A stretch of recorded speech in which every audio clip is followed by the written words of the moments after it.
What's up everybody, Joven here. Now just 2 weeks ago, I stood here and we talked about the best villains that need to have their own video games. Now since that went so well with you guys on Twitter, I wanted to continue with the theme and this week talk about the top 5 comic book characters that need their own video game.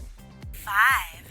Now starting off my list is neither DC nor Marvel, but still is one of the hottest comic book characters to date. Now with very little pun intended, I'm looking at Barela for this one. I would love to see her get her own video game. Now, not just because I would love to follow her around for 8 hours of wonderful, beautiful gameplay, but also because her origin stories are amazing. The first being that her planet, yes, she's an alien vampire, is going through a drought, and the rivers, which normally have blood, no longer are running with blood for them to drink up, and you know how vampires do being vampires.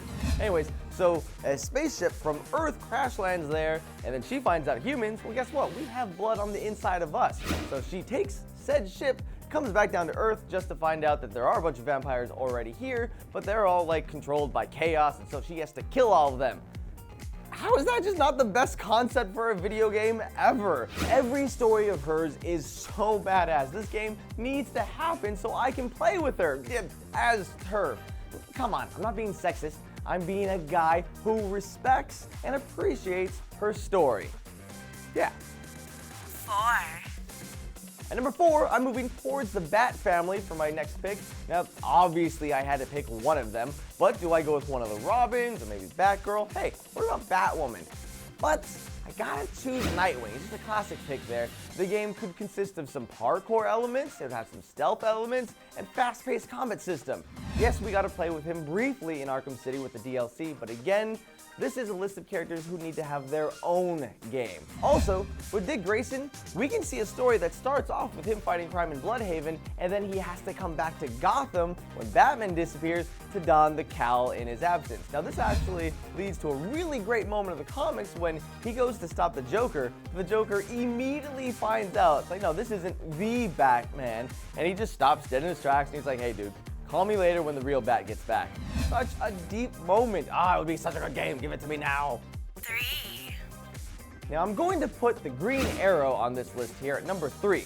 And to be completely honest, until his own TV show Arrow, I would have never considered him for this list. Oliver Queen has been given a very interesting portrayal on the TV show, full of brooding and ass-kickery. Now you take that and all the witty charm that he has in the comics and you've got a great combination. And the show shows how much potential the Green Arrow actually has, and a very interesting style of combat with an array of arrows to utilize for different types of effect. Just think of how much fun it is to play as an archer in Skyrim. Now you take that entire greatness and you put that in the DC universe. Come on WB, stop making pointless Batman origin games and give us this Arrow game and the Nightwing game while we're at it. 2. Number 2 on our list, we're gonna move back to a strong female, this time in the Marvel universe, that kinda got screwed over with her big screen time.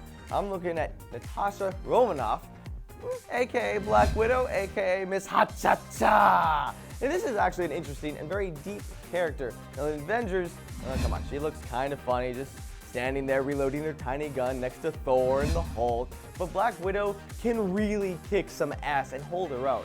In the comics, she's the queen of espionage, and most of the time, you can't tell whose side she's on. Personally, I want a Black Widow game that works a lot like one of the Splinter Cell games.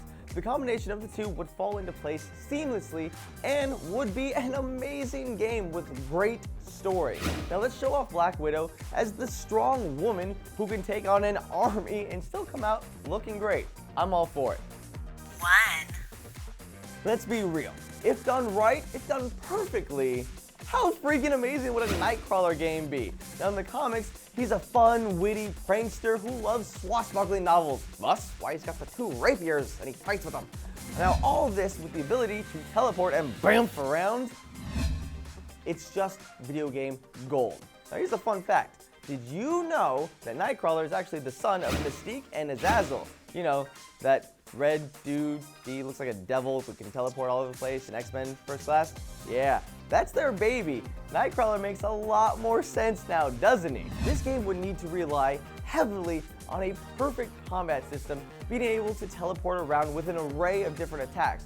and not just the same teleport kick you can do in X-Men Legends. Like, that was boring.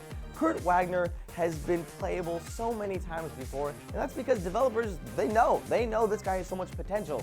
So now I say, let's just do it. Let's go all the way. Give Nightcrawler his own game so we can all say Guten Tag, Kurt Wagner.